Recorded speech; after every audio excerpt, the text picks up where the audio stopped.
Des caméras embarquées sur des drones ou sur des grues. Des moyens de production proportionnels à la taille du pays, démesurés. Nous sommes en Inde, sur le tournage d'un film. Ici, il y a un super-héros qui revient dans presque tous les longs métrages. Action sur le train. Action. Une méga star à Bollywood, c'est le train. Ce film, c'est l'histoire d'un lutteur qui veut devenir champion du monde. Et pour s'entraîner, il défie une locomotive à vapeur. Coupé. Au final, la scène ne durera que quelques secondes. Mais le réalisateur n'imaginait pas faire un film sans y mettre un train. En Inde, les trains nous renvoient une image très fidèle de ce à quoi le pays ressemble. Quand vous entrez dans un wagon, vous voyez des gens venus de partout. Ils s'asseyent, ils papotent, ils mangent des fruits, ils voyagent et font la fête. Et tout ça symbolise l'esprit et les valeurs de ce pays. Et les fans de cinéma adorent voir ce morceau de leur quotidien s'afficher sur grand écran. C'est le film d'aventure que rejoue tous les jours tout un pays.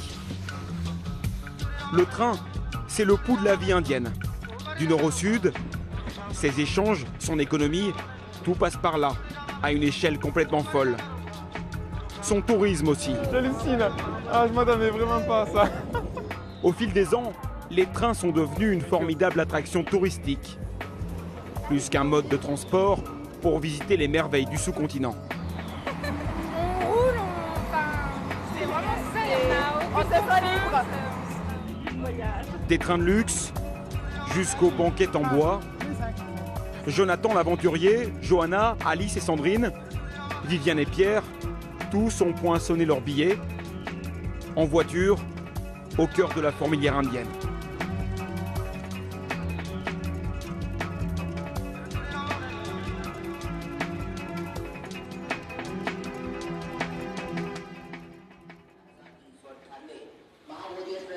Rien qu'à New Delhi, la capitale, il y a 24 gares, la plupart héritées des colons britanniques.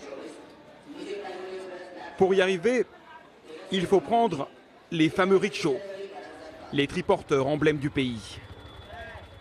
Thank you. Vous avez de la monnaie? Ces trois Françaises ne se connaissaient pas Thank you. avant d'arriver dans le pays. Et les voilà lancées ensemble à l'assaut d'une gare indienne. Donc là, on a repéré notre numéro de train pour choper le bon quai et puis partir dans le bon train, on espère. Donc. Première épreuve, il faut déchiffrer les panneaux et trouver sa voie, malgré la taille du bâtiment et une organisation à l'indienne. Bon, on teste là. Hein. Sur le billet de train, par exemple, une série de chiffres S677. qu'il va falloir comprendre. S. Putain, j'arrive pas à lire. S6, on est en S6. Non, c'est l'autre côté, les filles. C'est S8 là. Une vingtaine de minutes pour trouver la bonne voiture. À 72, nous on est en 67, 70. Ouais, donc on est là. C'est là? Ouais. Petite montée de stress en attendant la suite. Je pense que le plus drôle, c'est à l'intérieur, le trajet, comment ça va se dérouler, parce que c'est vrai que ça a l'air d'être complètement différent. Et moi, on m'a toujours parlé des trajets, voyager en train en Inde, c'est quelque chose, c'est une expérience vraiment hors du commun. Johanna vient de Guadeloupe, Alice de Paris et Sandrine du Mans. Et pour cette grande première, elles ont choisi de se rendre à Udaipur, ancienne capitale au cœur du Rajasthan. Prendre un train en Inde, c'est comme aller au cinéma. On se met à la porte et on regarde. Et il laisse la porte ouverte là? Oui. En fait, ce n'est pas qu'un moyen de transport. Ouais, trop bien. C'est déjà le voyage. Depuis que je suis arrivée en Inde, c'est vraiment la sensation de liberté qu'on peut avoir, mais au jour le jour, on n'est pas contrôlé constamment. Là, on ne s'est même pas fait vérifier les tickets, on est monté dans le train. Le spectacle est aussi à l'intérieur, entre les voyageurs et les vendeurs ambulants, Les 3 Françaises se sont installées pour un voyage de 12 heures, en classe couchette, basique, sans rideau ou climatisation. Elles paient 6 € chacune. C'est quoi exactement? C'est un biryani végétarien. Du riz et des légumes? Oui, c'est du riz. À l'heure du dîner, le voyage se poursuit dans les assiettes. C'est pas mauvais, hein? C'est bien bon. Tu veux pas goûter? Du riz, du beurre et un mélange d'épices, cumin, noix de muscade, cardamone. C'est toujours épicé, même s'ils nous disent que non. Et en fait, on a tellement faim qu'on essaie. Si on teste pas, si on n'essaye pas, c'est pas drôle quoi. Mais c'est bon, c'est pas mal. C'est à toi ça? La nuit, la température est encore de 35 degrés dans la voiture. Pas besoin de duvet. Au petit matin, alors que certains font leur toilette, les filles émergent difficilement. La nuit a été plutôt rude. Je me suis réveillée plein de fois, j'ai changé de place parce qu'il faisait trop chaud. Les portes étaient fermées. J'ai dû dormir 2 heures, un peu, mais j'ai mal à la gorge là. Là, la journée s'annonce difficile. Pour le retour, les Françaises ont décidé de payer quelques euros de plus et de s'offrir une catégorie climatisée. D'ici là, elles peuvent profiter d'Udaipur, une ville du XVIe siècle, son lac et ses palais majestueux. En Inde, tous les trains mènent à des merveilles de l'histoire.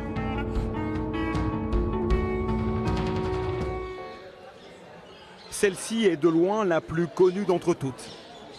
Le Taj Mahal, magnifique mausolée de marbre blanc, il n'est qu'à 9 km de la gare d'Agra. C'est d'ailleurs en train que Viviane et Pierre sont arrivés ce matin. Avec leur groupe, ils profitent ici de la première étape de leur circuit, appelé les Trésors de l'Inde. Mais oubliez les sacs à dos et les barquettes de riz. Leur truc à eux, c'est le grand luxe sur tapis rouge. Ce couple de Belges, à la retraite, s'est offert le Maharaja Express. Ils vont mener grand train pendant 4 jours à la découverte de 4 destinations. À bord, c'est un autre monde, mélange de l'Orient Express et d'un club privé très british. Une parenthèse enchantée pour le couple. On n'a plus beaucoup de temps à vivre, donc on rêve. Oui, on rêve. Une espèce de vieux rêve enfoui dans notre mémoire et qu'on avait maintenant le temps et les moyens financiers pour les réaliser. Parce que c'est évident que ce sont des voyages qui sont relativement chers. Il y a un vieil adage belge qui dit que le coffre-fort ne suit jamais le corbillard. Ne l'oubliez pas. Et si Pierre parle de coffre-fort, c'est parce qu'une seule nuit à bord coûte 1 450 € par personne. Eux, ils y en passeront 3. Pour ce prix-là, tout est compris. Les repas, les boissons, les visites et votre cabine privée, une junior suite. Voici la chambre à coucher. Vous avez aussi la télévision, le Wi-Fi, le lecteur DVD.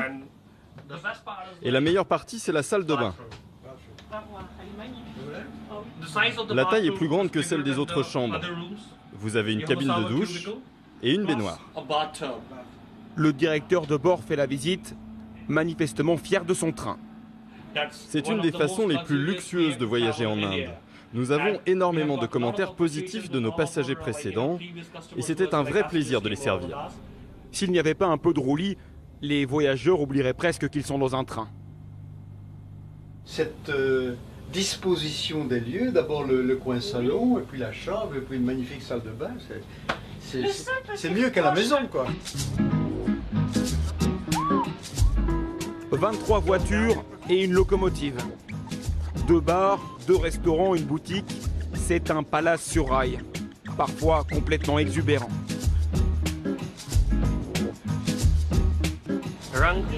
Rang veut dire couleur et Mahal veut dire palace.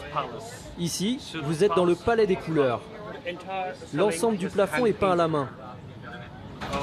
Les couverts et les assiettes que vous voyez sont en or 24 carats. Sur cette assiette, vous pouvez voir, c'est une décoration en or. Et regardez derrière, elles viennent de l'objet Paris. C'est de classe mondiale. Il traverse l'Inde, Notre voyage. mais dans une bulle dorée, constituée par ce train hors norme. Avec parfois un brusque retour sur Terre en regardant par la fenêtre. Alors qu'ici, un tiers de la population vit avec moins de 40 centimes par jour, Pierre et Viviane sont parfois mal à l'aise. Voilà, tous ces bidonvilles. Et puis nous, on a la chance de bien manger. Ça, c'est très très dommage. C'est assez terrible. Nous, on est dans le grand luxe. Et eux, les pauvres, Voilà, c'est...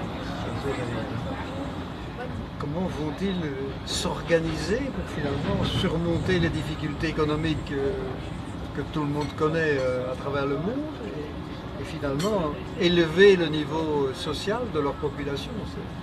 C'est un énorme défi. Hein. Je leur souhaite de réussir, mais il y a du boulot. Hein.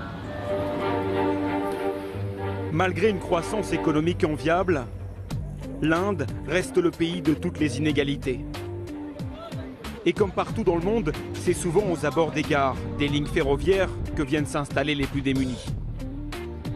Calcutta, mégapole connue pour ses bidonvilles, ne fait pas exception. La différence, c'est qu'ici, les habitants vivent littéralement sur les rails. C'est donc là, entre deux trains, qu'ils font leur toilette, par exemple, au mépris du danger.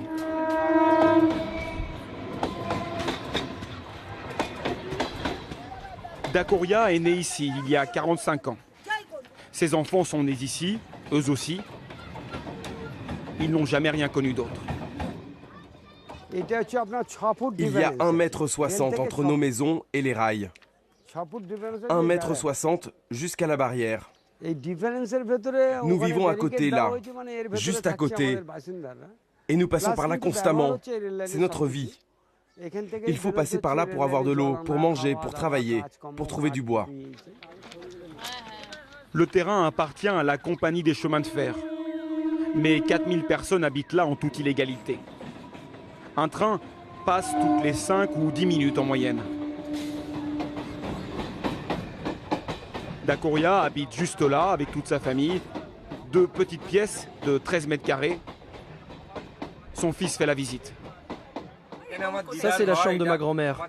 Elle dort sur ce lit. Elle a un petit ventilateur ici. Ça, c'est son miroir. Et voilà la photo de mon arrière-grand-mère. Au fil des années, les habitants ont développé un instinct particulier pour sentir le train arriver. Un instinct de survie. Le train arrive. Là-bas, vous voyez les gens partir. Ils quittent la voie. S'ils ne bougent pas, il risque d'y avoir un accident. Et si vous vous faites percuter par un train, c'est fini pour vous. Quand le train arrive, nos maisons se mettent à trembler. D'abord juste un peu. Mais la nuit, les trains passent très vite. Alors ça tremble plus. Mais jamais suffisamment pour que les maisons ne s'effondrent.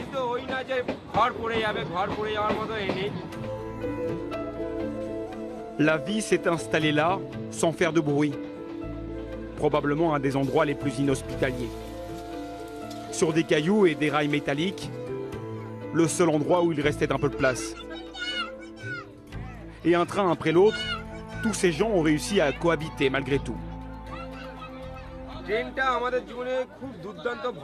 Les trains sont à la fois étranges et effrayants. Ils font partie de notre vie. Peut-être que l'on va mourir à cause d'eux. Et pourtant, on ne peut pas quitter ces rails et partir. C'est comme s'il nous était impossible de nous endormir sans le son des trains. Les trains remplissent notre vie. En Inde, la population augmente de 20 millions de personnes chaque année. Alors les infrastructures aussitôt construites sont submergées. À Calcutta, comme à Bombay, autre mégapole écrasante.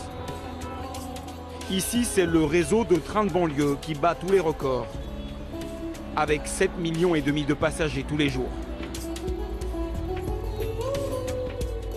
Parmi eux, il y a Quentin Daubignard. Ici, c'est un peu le français dans la ville. Ce jeune ingénieur vit et travaille à Bombay, alors au quotidien, comme tout le monde, il se déplace en train. C'est plus rapide, mais ça demande une certaine confiance en soi.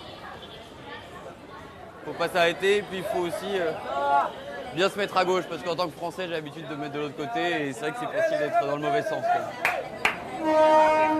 Le premier train, il ne peut pas le prendre. Il est réservé aux femmes. Il faut attendre le suivant avec une petite appréhension. Les gens vont descendre avant que le train s'arrête, et d'ailleurs on ferait mieux de se positionner là-bas si on veut réussir à monter. Donc il faut essayer de s'engouffrer dans cette espèce de masse et sans trop réfléchir. Pas de problème aujourd'hui, c'est plutôt fluide. Enfin, jusqu'à la station suivante.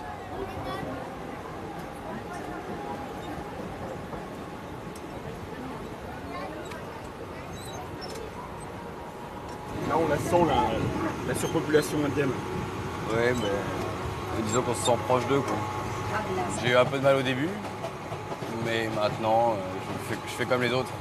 Je pousse. Dans ces trains de banlieue, il y a en moyenne 5 accidents mortels par jour. Principalement des passagers qui tombent en marche. Aujourd'hui, Quentin ne se rend pas au bureau. Il doit changer de train pour aller visiter le monument le plus célèbre de toute la ville.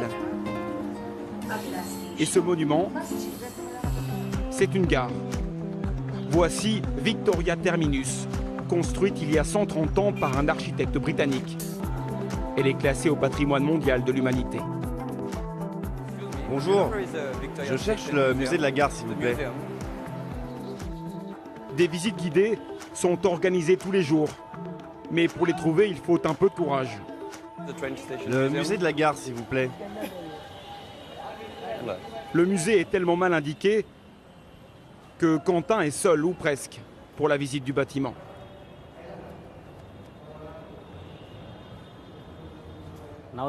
Voici la partie centrale de l'édifice.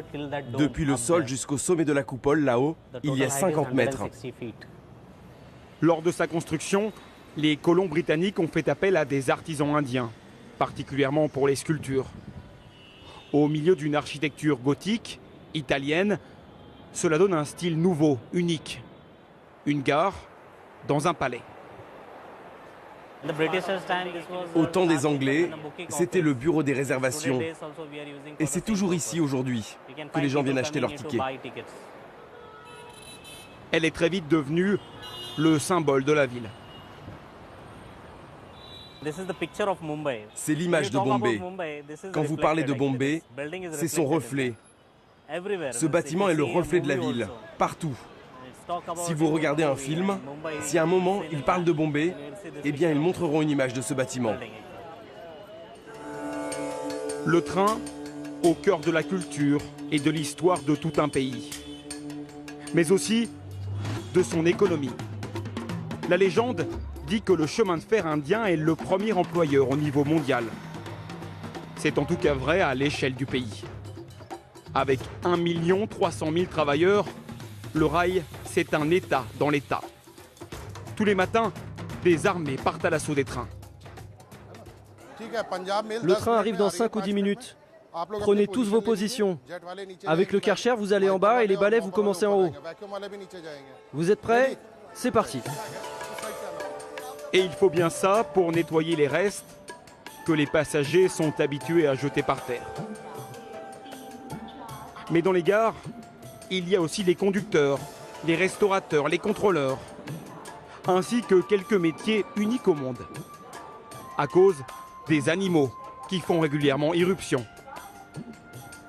Pour les vaches sacrées, ils ne peuvent rien faire.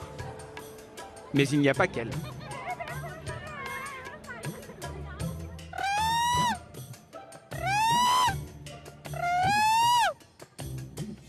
Kismat est employé par les autorités ferroviaires pour son talent très particulier. Il imite le langour. C'est une espèce de gros singe, ce qui a pour effet de mettre en fuite les vrais singes qui pullulent partout dans les gares.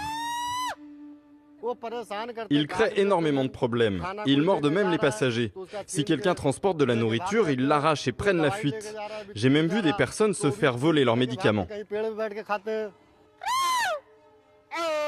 Et ce métier est pris très au sérieux ici. Même s'il ne résout rien, car les singes reviennent encore et encore.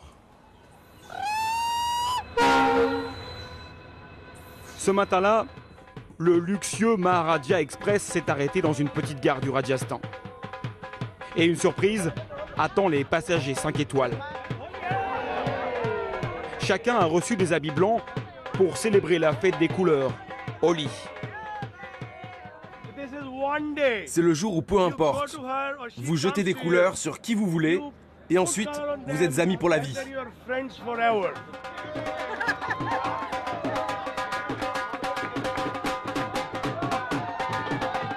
Au même moment, à l'intérieur, le personnel en profite, comme à chaque fois que les clients ne sont pas à bord. Bonjour tout le monde. J'espère que tout va bien. Pour ce circuit, il y a 40 passagers et 40 employés. Comme dans un hôtel 5 étoiles, ils prennent soin de chaque petit détail du quotidien, sauf qu'ici, c'est un train. Au début, c'était un défi, mais maintenant nous sommes bien installés. L'endroit est organisé, le personnel est prêt, donc maintenant c'est juste une routine, c'est facile. Rakesh Kumar est majordome. Il est responsable d'une voiture avec 3 chambres. En plus du ménage, il doit répondre à chaque souhait des passagers, et pendant tout le voyage. Nous sommes en lien 24 heures sur 24 avec les clients. Vous dormez aussi dans le train? Oui. Les employés vivent 7 mois d'affilée dans le train. Ils enchaînent les voyages. Pas de suite pour eux, leur cabine se trouve entre 2 voitures. C'est ce petit placard.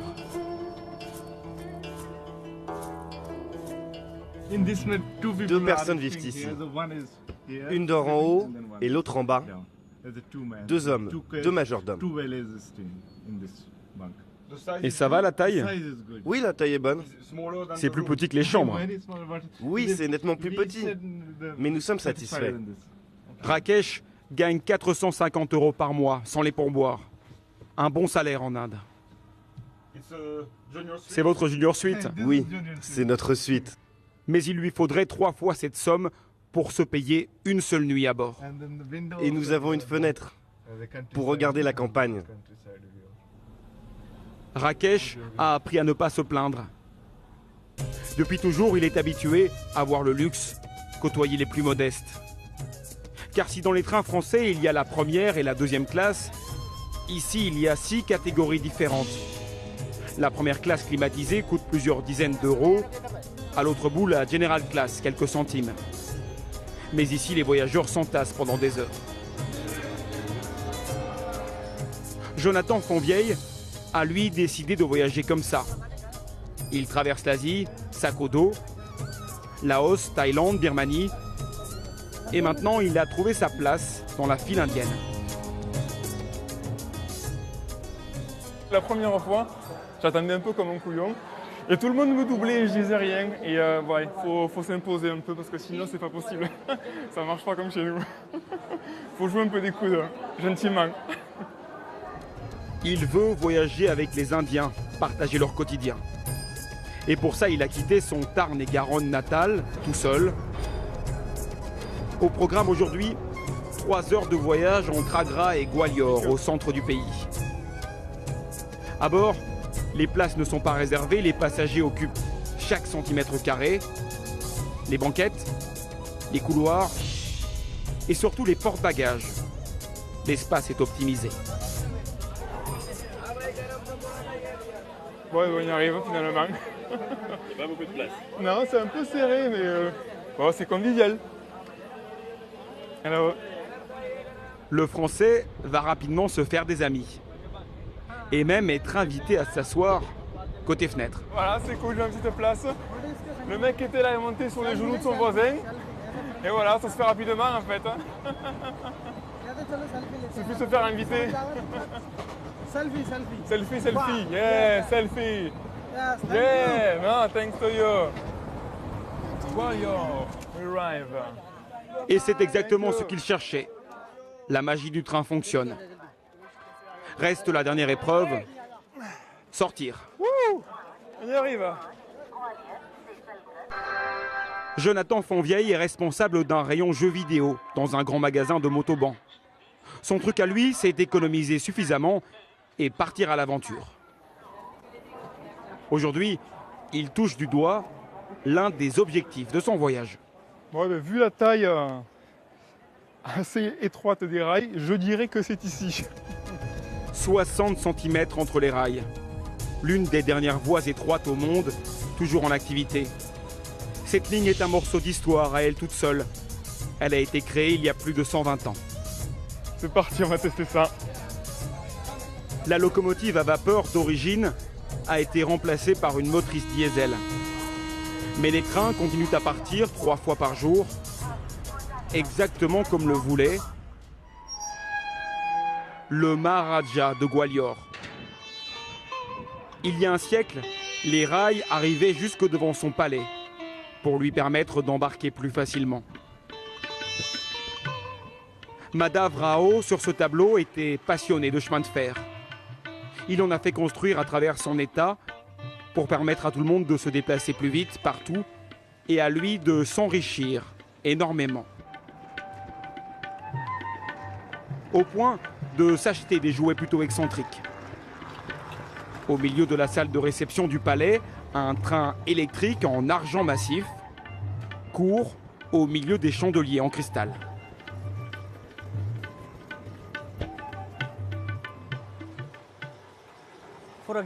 Par exemple, si quelqu'un assis à cet endroit veut prendre l'une des bouteilles proposées, à ce moment, le train s'arrête.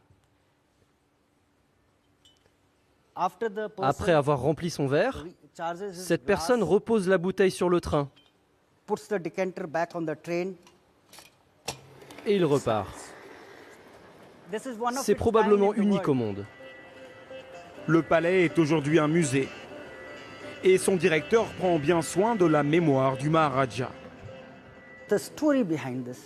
L'histoire derrière tout ça a des racines très profondes. Un amour gigantesque du Maharaja pour son peuple. Et l'unique moyen de développer la région, c'était le chemin de fer. Et aujourd'hui encore, toute l'économie de l'Inde est liée au chemin de fer. Le Maharaja, passionné de train, est mort en 1925 à Paris. Il est enterré au Père-Lachaise. Depuis, plus personne n'a développé de nouvelles lignes de train dans la région. Les habitants continuent à utiliser la ligne existante. Et si Jonathan est venu jusque-là, c'est parce qu'il sait que les voyageurs ont pris ici une drôle d'habitude. Et il va faire comme eux. Oh, c'est chaud, c'est super chaud. Ici, quand le train est plein, on monte sur le toit. Yes.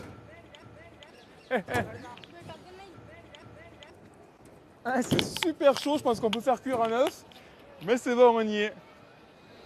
Attention, ça démarre. C'est parti. Pas trop vite, hein, mais on est parti au moins. Ce train, c'est le seul moyen pour rejoindre des dizaines de villages perdus dans l'immense campagne du centre de l'Inde. Alors, gare après gare, c'est une foule qui a désormais pris place sur le toit. Ah là, je suis sûr, il y a autant de monde sur le train que dans le train. Je ne m'attendais pas à ça. Je pensais qu'il n'y avait que quelques personnes dessus, mais pas autant. C'est vraiment un truc de fou. Et ici, tout le monde trouve ça normal.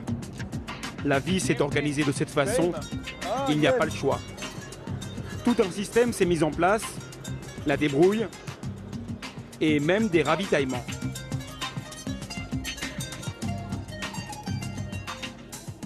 Thank you. J'ai de l'eau.